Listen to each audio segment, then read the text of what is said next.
Hello and welcome on Modern Odyssey on BronxNet and beyond. I'm Dr. Despina Afentouli. On this episode, we commemorate perhaps one of the most tragic events of the 20th century, 100 years from the Asia Minor Catastrophe. Greeks from Asia Minor, Pontus and southern Thrace were uprooted from their birthplaces after thousands of years. Having faced a genocide, those who survived became refugees. But it was not only the Greeks. The Armenians and the Assyrians in the Ottoman Empire shared a similar experience. Why? Because of their religion.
My real name is Varsenik Magarian. I call you Grandma. My maiden name was Balayan.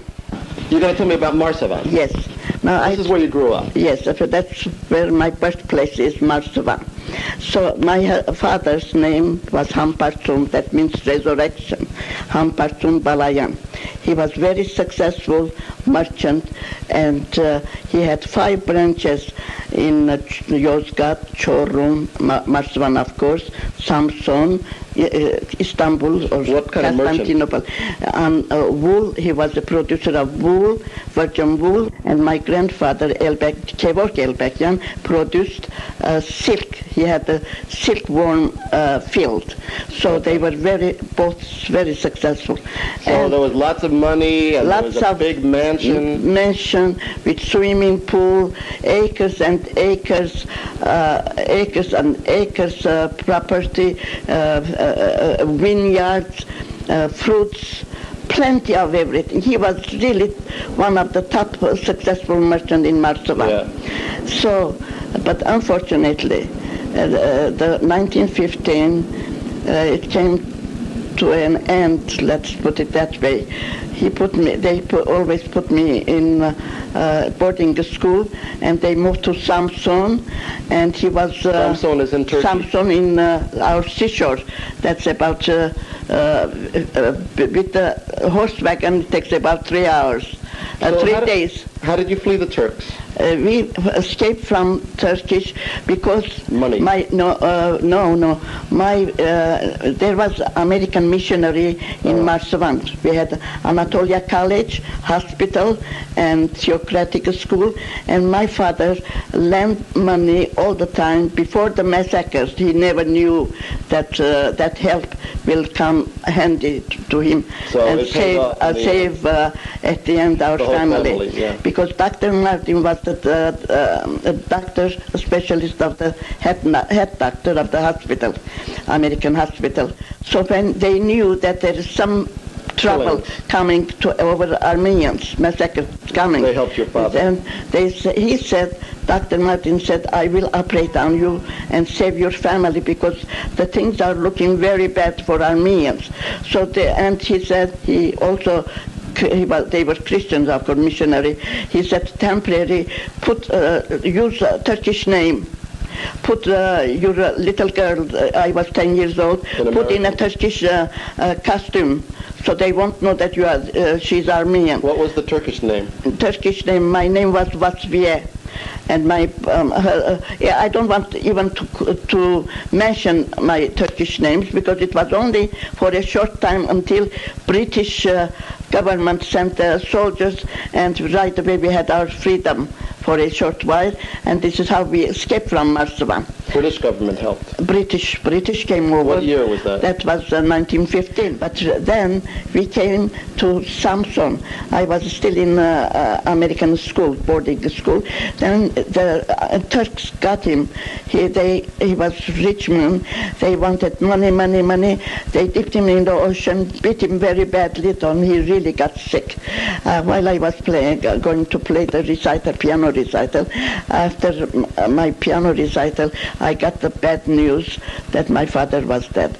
Then, of course, I went to Samsun, joined my mother, my family, then my grandfather's family, both families. We came to Istanbul, Constantinople. Now it's called Istanbul, Turkey. Then I got engaged. I went in British high school and American high school, missionary high school. And you met? Then I met my future husband. My principal introduced to George Magarian. So this is how I met my fiancé. Oh, and then I got married. How long did you know him before you got married? A very short time. You weren't allowed to go on dates? No. I was not allowed to go on dates. My mother was very strict. I was not allowed to. But when we came to Greece, Salonika, he was sent to Smyrna to take the fire movies for the fire. And then we were separated at that time. Then he came back with his family, my family. We lived in an apartment, brand new apartment. He came back. We got married April 15, 1923. Right. Then you moved. Afterwards, we came to America, husband and wife, and my first baby was born 1924, January 16. And then your next baby? Next baby was born, my Margaret was born about 5 years later, and then my family grew up. I have 6 beautiful, wonderful, smart grandchildren, 2 great-grandchildren. Beautiful, wonderful, smart. Wonderful, smart, including Robert sitting next to me, and really I'm enjoying. This is Jehovah's blessing, God's blessing. I'm enjoying every moment of it. And you have they respect me. Yes, I have 2 great-grandchildren, beautiful, very smart too. So this is my story.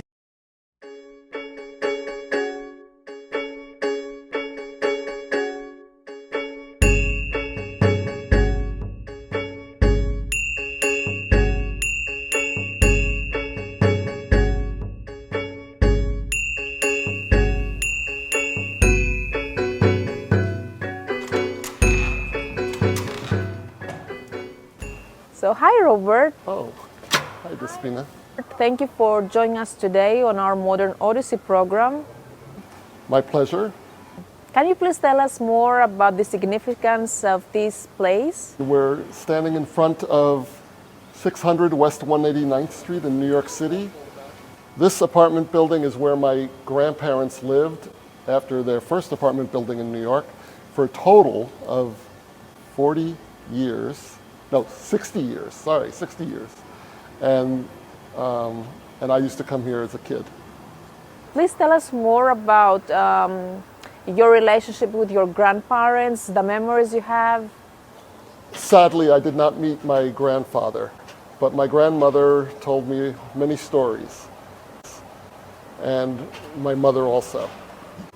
Robert, can you please describe the day that you actually received the film? What were your thoughts about it? How you felt about it? Yes, I remember my grandmother telling me many stories about her life back in Armenia, in eastern Turkey, but it was really, we call it Western Armenia. All Armenians were populating that area until the genocide occurred in 1915. The worst part of the genocide occurred in those times. And it was not just a genocide against Armenians, it continued against Greeks and Assyrians. Anyway, but I remember coming here for big Armenian dinners as a kid and seeing pictures my grandmother had and learning about my grandfather also.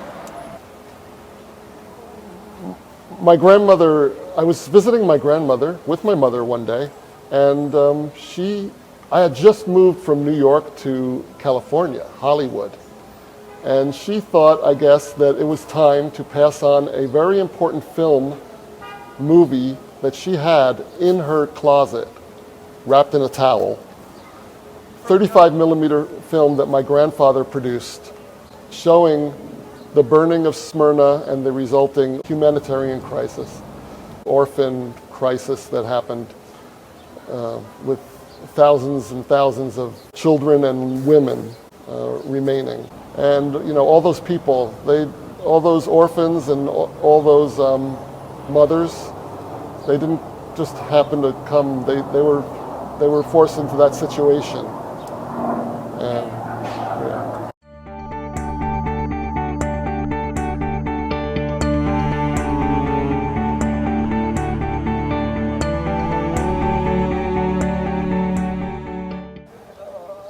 And my grandmother kept it in the closet for all those years without really telling anyone about it, not anyone about it. And why? She, and I guess my grandfather also, felt that it was such an important document of the crime of burning down the city of Smyrna and killing all those people, that they felt that the Turks, whatever they thought of that, would come and kill for that film. So it was hidden. And it was hidden for 60 years until 1983, or 82, 83, when I finally took hold of it and brought it back to Hollywood. But then 20 years later, in 2003 or 4, I was able to transfer it and save it just before it started to disintegrate. And it wouldn't have been usable after that. But we saved it on digital video. Additionally, it shows the aid organizations from America helping resolve this crisis with whatever they could do. Food, shelter, even camps. You could see all of that in the film. It's only a 10-minute film, but it has a lot of historic significance. And so that shows that America, even back then, was interested in helping wherever they could, which also continues today. Relief for major problems in the world, but this was a big one. The genocide of Armenians and the other groups was a huge news in the New York Times. It's all over it, and yeah, I can go on. That the Turkish government decided it never happened. After the Ottoman Empire ended, the new Turkish government said it never happened. Even though there were trials where people were found guilty. So Robert, thank you so much for sharing your personal story with us. It's an honor to have you in our program. Oh, thank you. Why don't you just come in and take a look at the inside of the building? Sure. This is the building where my mother grew up. Wow. And my grandmother and grandfather had the film hidden in their closet for decades. I want to know more about it.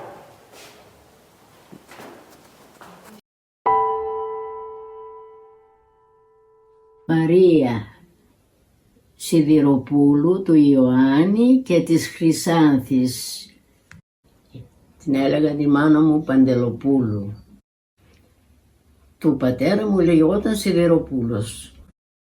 Και από το Πουλάχ ήταν ο πατέρας μου, η μάνα μου την Κερασούντα.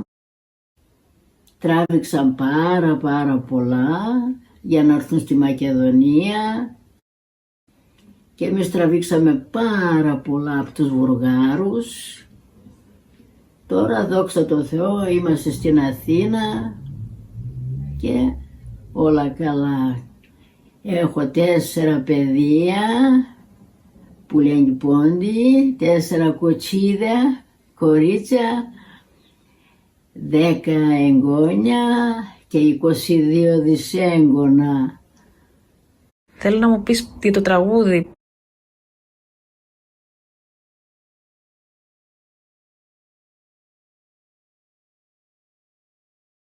Τι σημαίνει για σένα, που τραγουδάς τα προσφυγικά, που τραγουδάς τα ποντιακά, τι σημαίνει? Που θυμάσαι τους τόπους αυτούς που σου διηγούνταν οι γονείς σου? Αυτά έμειναν σαν παραμύθια από τον πόντο που ήρθανε στην άλλη στράτη Σερών. Είχαν πεθάνει οι γονείς τους. Από εκεί τους διώξανε στους δρόμους, χαθήκανε στην Τουρκία εκεί. Οι γιαγιάδες και οι δυο και οι παππούδες πεθάνανε στην Κερασούντα. Ήρθαν από την Ρωσία περπατώντας με τα μποξαδάκια. Θυμάσαι πότε συνέβη αυτό? Το 1922 είχαν έρθει. Τότε είχαν έρθει το 22 με το διωγμό.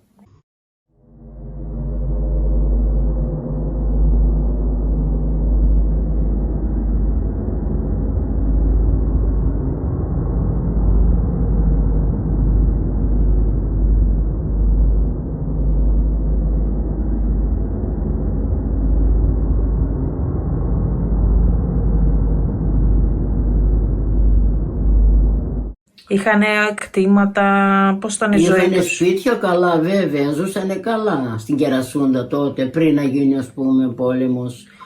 Μετά με τον πόλεμο τους διώξανε. Όσοι ήθελαν να αλλάξουν τα ονόματά τους, θα καθόταν εκεί. Να άλλαζαν τα ονόματα, να τα κάνουν τουρκικά, θα τους κρατούσαν οι Τούρκοι. Δεν τα αλλάξανε και όσοι δεν τα αλλάζανε τους έδιωχναν. Έπρεπε να γίνουν ό,τι τους έλεγαν να κάνουν εκείνο. Να υποκύψουν και να γίνουν Τούρκοι, να αλλάξουν τα ονόματά τους. Όλοι οι χριστιανοί ήταν, Δέσποινα, που σκοτώσαν τους Έλληνες. Χριστιανοί ήταν, βέβαια χριστιανοί ήμασταν οι γονείς μου.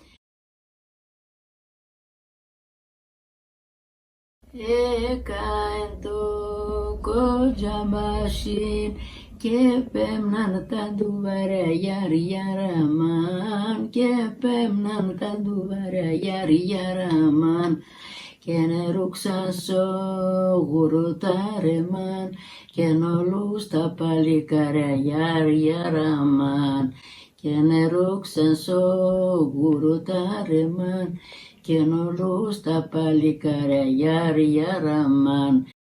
Στην άλλη στράτη Σερών το δώσαν χωράφια και σπήρνανε καπνά, καλαμπόκια, σιτάρια και έγιναν αγρότες. Και ήταν αγρότες φυσικά. Η πεθερά μου ήταν από το Σεβδίκιο της Σμύρνης. Η πεθερά μου είχε παντρευτεί και σκότωσαν τον άντρα της οι Τούρκοι στο Σεβδίκιο της πεθεράς μου, τον άντρα, τον Μάμαλη, τον πρώτο τον άντρα της. Ο παππούς ο Μπιτζηλέος δεύτερος άντρας ήτανε. Μετά ο παππούς ο Μπιτζηλέος ήταν απ' την Άξο και είχαν καπνά στη Σμύρνη, παρόλα πόλεμος και αυτά ήταν εκεί ακόμα. Είχε η πεθερά μου 2 αγόρια από τον πρώτο τον άντρα της και από τον δεύτερο, από τον Μπιτζηλέο, είχε το θείο το Μανώλη, τον κουνιάδο μου. Την ευτυχία έκανε στη Θεσσαλονίκη μόλις ήρθαν το 22 Και μετά ήρθανε, τους φέρανε, τους είπαν πού θέλετε να σας πάμε, εκεί που έχει καπνά. Και ήρθανε, τους φέραν στην Αλιστράτη και κάνανε καπνά. Στην Αλιστράτη έκανε την Ασπασία. Ο παππούς ο Αριστοτέλης, πού γεννήθηκε? Ο παππούς Αριστοτέλης στην Αλιστράτη Σερών. Και εγώ στην Αλιστράτη Σερών γεννήθηκαμε. Ναι. Και η θεία Σιπόπη και ο θείος Αλέκος. Και πώς γνωριστήκατε? Κοντά ήμασταν εκεί, η γειτονιά. Ερχότανε στη θεία στη Μαρή και του Μανώλη, καθόταν δίπλα μας, νίκιασανε του ξάδερφου της στο σπίτι και ερχόταν εκεί, πήγαινα κι εγώ, καθόμασταν εκεί, ήμασταν μικροί. Εγώ ήμουνα το 30 γεννηθής, ο παππούς το 29 γεννηθής, εκεί γνωριστήκαμε, ύστερα αγαπηθήκαμε.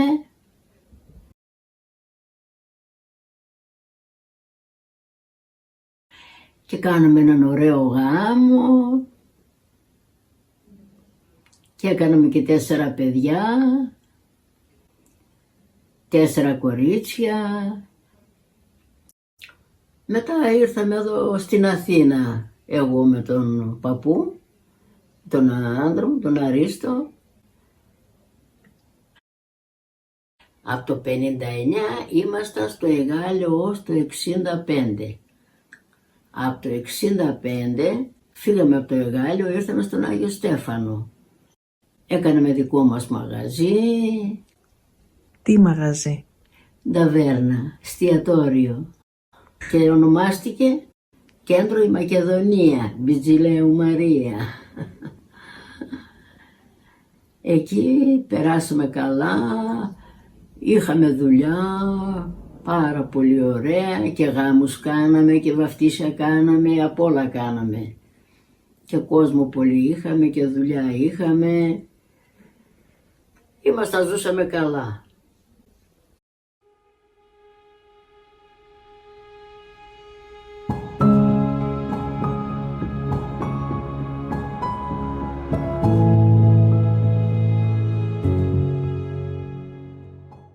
I'm Father De Francis, the priest of the Assyrian Church of the East, Marmari Church in Yonkers, New York. And where do you come from? I'm from Iraq. I came here before 9 years ago.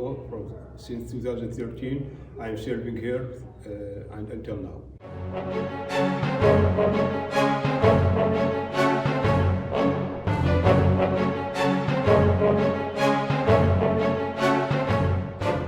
What do you know about the Assyrian genocide during the Ottoman Empire? The Assyrian genocide, it was going what they called Seifo, with the Armenian genocide and the Greek genocide.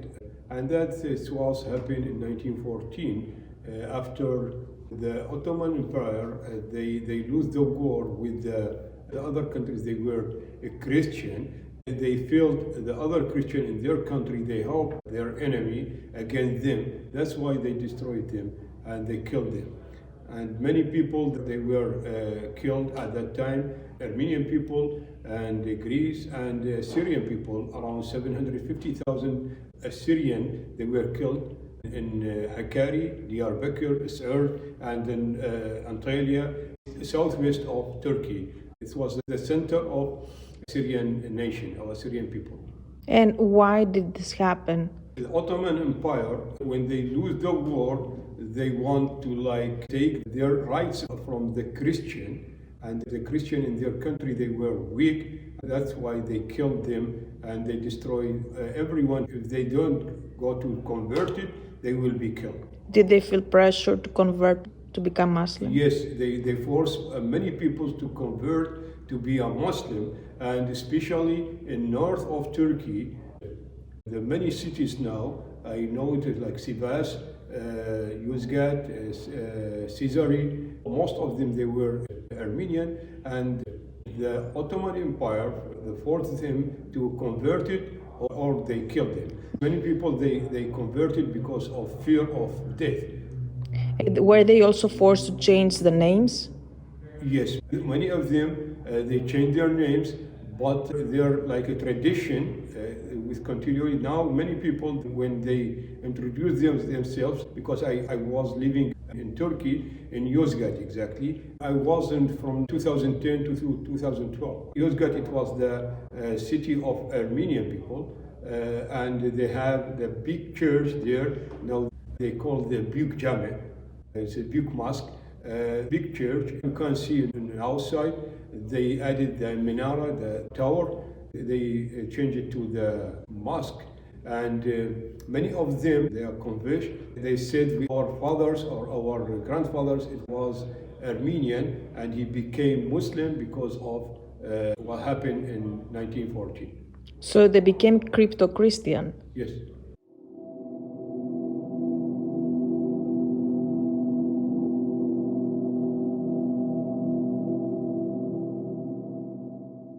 They remained Christians, but they had to show that they became Muslim. The fathers and mothers became Muslim, but their children, they have to grow like a Muslim. They cannot be a Christian because they cannot practice their religion. They cannot practice nothing, and if you don't use something, you can lose it. And until now, in these cities, they are still the Muslim. But their nationality, they said we are Armenian, or we were Christian 100 years ago. But now they are Muslim. The Assyrians in Turkey, by that time, were they allowed to speak the Assyrian language? At that time, no, they forced you to don't speak any languages except Ottoman, Turkish language. Even you have no right to write in any languages, only Turkish language. And they destroy many of books, the hand scripts and church, our treasures and its art. They destroy it and they burn it, or they put it in wells. Many sad stories we have. They killed our bishops, our priests, our people because they were Christian. And at that time, Ottoman Empire, they didn't care about nationality. They care only about religious.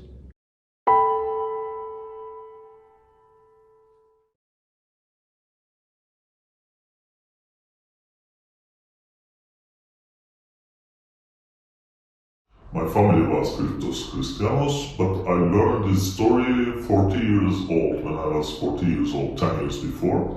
Then I went to Patriarch, and I told them about my family, and they sent me Alexandropoli for baptism. Now I am more happy, after 40 years, I'm more happy to be Christian. Do you know what happened and your family had to become Crypto-Christianos? My grandfather was a Christian. His name is Junet, in Syria, Aleppo, Christian village. And then they moved to Turkish side, and they hidden their real religion. Junet, this is typical Christian name, Arabic name, Christian Arabic name. And he changed Junaid, Turkish name, Junet, then Junaid. Yes. Do you know anything about your grandparents? What happened to them?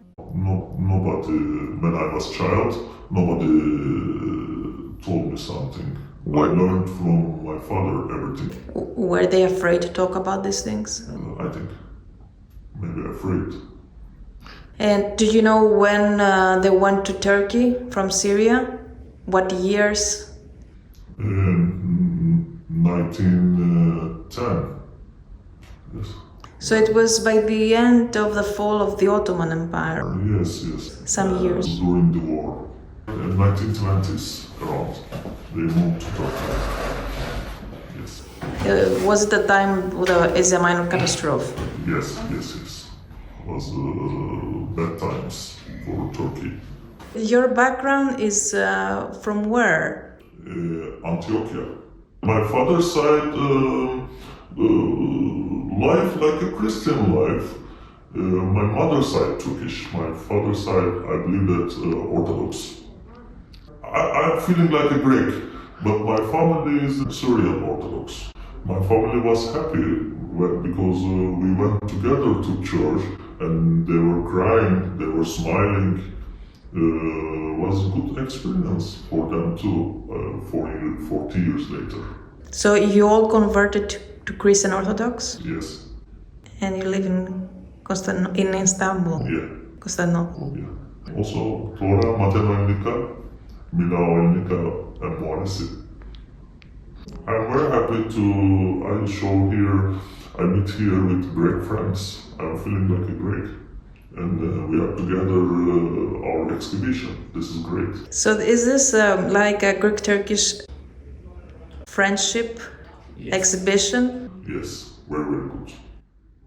I like. You feel like that? Yes.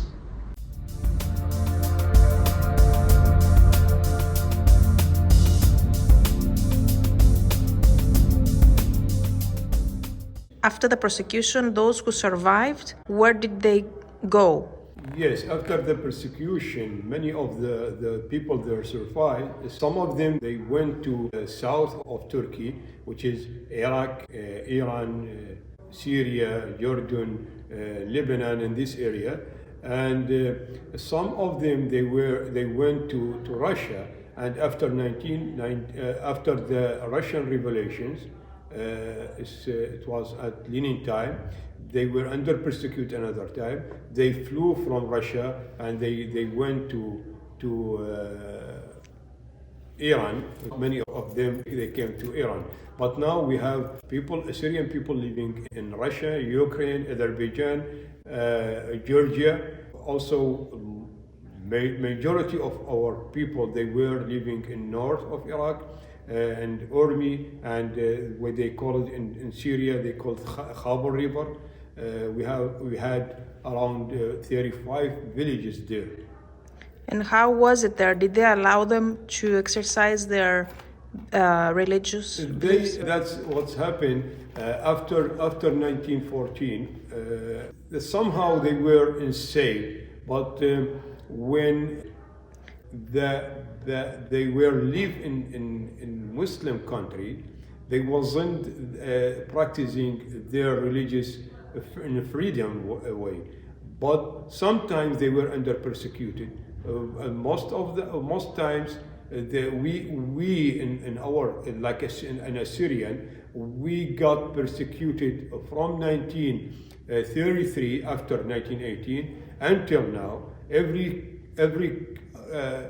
20 or 30 years, they were like killed people from us. They like 1933, we had a Somali genocide. In 1967, we have another genocide. It was in north of Iraq. And 1970s, we were under persecuted because nobody allowed to recognize himself like an Assyrian, because you have right to be only Kurdish or Arab, no other nation. Where? In Iraq. I didn't have a right to recognize myself like an Assyrian. If I'm living in Iraq, I have to be Arabs or Kurdish, no other nationality. If I called myself Assyrian, they were like putting me in jail. And if I called myself I belong to Turkey, they will exile me. So many people, they exiled them because their papers or their ID, they were nationality from Iran. They exiled them to Iran at 1980, 1985. And is this why you came to the United States? No, I came to the United States after 2003, when the Saddam Hussein's regime destroyed, and we were living in Mosul, and the Iraqi state of Iraq, what is ISI, before ISIS, it was Iraqi state of Iraq. They start persecuting Christian another time from 2004 until 2014 when ISIS came. They were destroyed. Anyone weren't allowed no Christian to get an authority or to work or to make a business or to anything. If he want to be in safe, he's supposed to pay tax or to go out of the country. And that's why I left Mosul in 2007, and I was living in Kurdistan. I was working in Kurdistan, but the life, it was hard in Kurdistan. And after that, turned back to Mosul to work, and I couldn't work because of Islam's people. They forced me to give them the tax or to be outside. I didn't give them the tax, and that's why I left the country, and I went to Turkey, and I registered to United Nations and came here. A refugee came here. So was the tax higher for non-Muslims? It's depending. The way they were decided, maybe you are working $100, you have to pay $10 to like a 10%. So is it unfair, the system? This is unfair because we were working all, and they didn't gather the tax from other people, only from Christian. It's like their rule said, if you want to be safe, you have to pay a tax or to convert it to Islam. If you don't want to pay the tax, you have to convert it to Islam. Or if you don't pay tax and you don't convert it to Islam, you will be killed. Or you have to go outside of our country. Is this still ongoing? Not now, not yet, because after 2017, they destroyed ISIS in Iraq. Now, they have some people, they have the same idea, but the government, no. They leaving our people to live and somehow in the peace.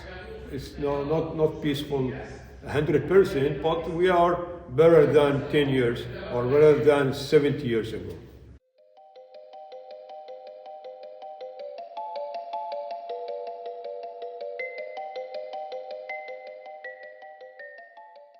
Why is it important to recognize the genocide of the Christians during the Ottoman Empire?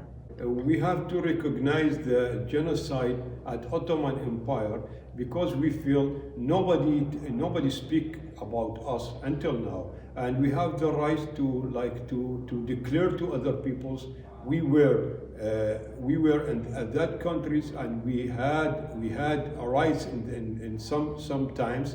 But after that, the Muslims or the Ottoman empires, they took all our rights, and they destroyed the human beings' rights, and nobody talked about it. They killed millions of people at that time, and until now nobody mentioned it. Only we are mentioning it, and the other countries they don't mention about the genocide. And they don't recognize it as genocide. What we have a right to recognize it like a genocide against three big nations, which is Assyrian, Armenian, and Greece. And this is, I think, the simple right to have it. And it is important to recognize the genocide, because if you don't, others will repeat it, and did repeat it. And Adolf Hitler noted the Armenian genocide to his generals when they said, "How will you get away with this Holocaust? The world will not allow it." He said, "Oh yes. Who today remembers the Armenians?" And that was 20 years after the Armenian genocide began. And to this day, the Turkish government makes it illegal to say that the genocide occurred. People are still saying it in Turkey. It's growing. The movement to recognize the genocide has grown. Until today, the Turkish government does not officially recognize the genocide that happened on their territory from 1915 all the way through 1922. But so many countries around the world are recognizing it, and it keeps growing. States, legislatures, countries, governments. It's recognized widely throughout the world. It's history. There's no denying it, except the Turkish government.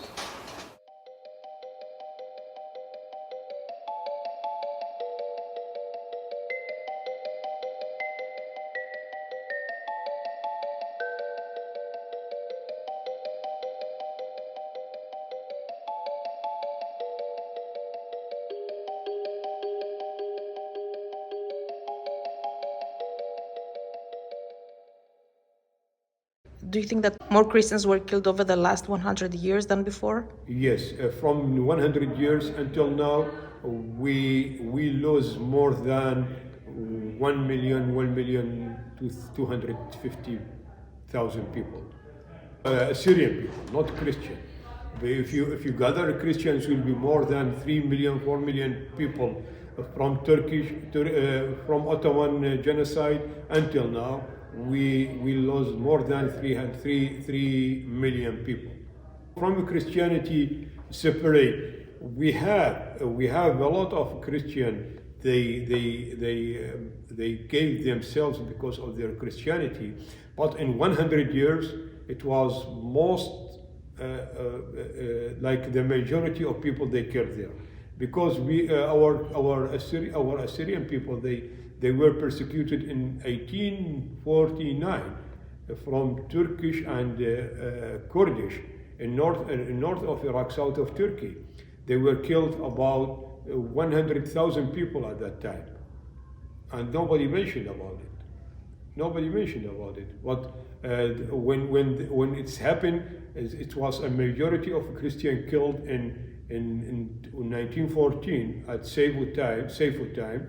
It was like a huge persecution and a huge genocide against the Christianity in the Middle East.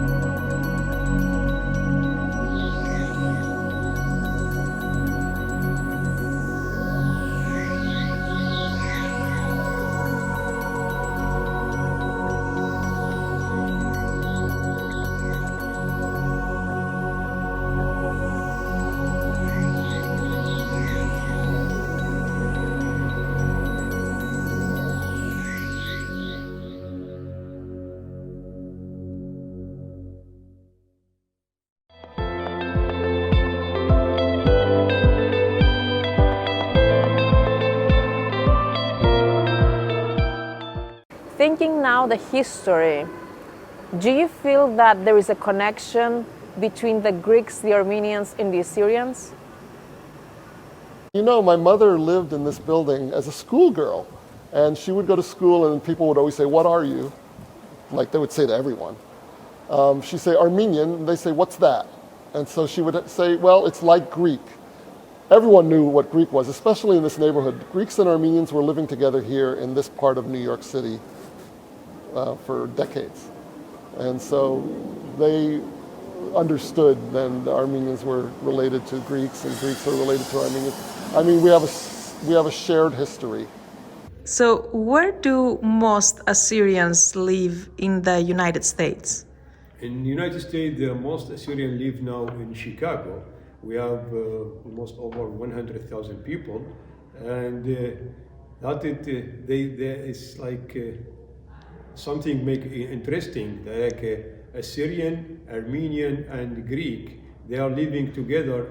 Whatever they are, even now in this country, in the United States, we can see even here we have Armenian, we have Greek, we have Assyrian in New York.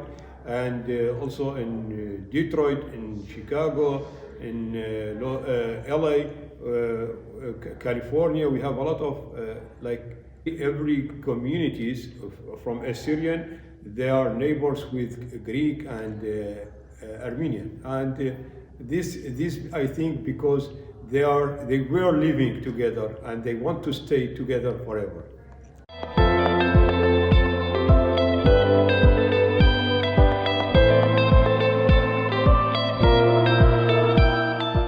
Να στείλω μια ευχή, να είναι καλά όλος ο κόσμος, να μην έχουμε πολέμους, να μην σκοτώνουν, να μην γίνουν τόσο άγριοι άνθρωποι και σκοτώνουν μικροί μεγάλοι ο ένας τον άλλον, να έχουμε υγεία, ευτυχία, ειρήνη.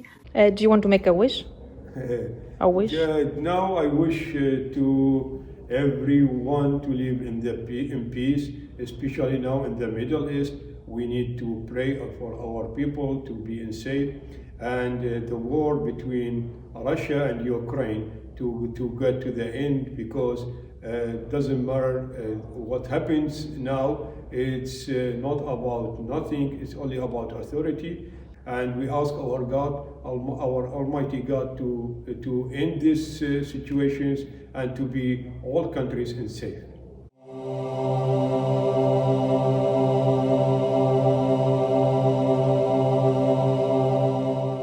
Thank you so much for watching Modern Odyssey on BronxNet and beyond. We hope that history lessons are being taught and freedom of religion is respected. We say never again to any atrocities, no matter where they come from. Until next time, Yasas.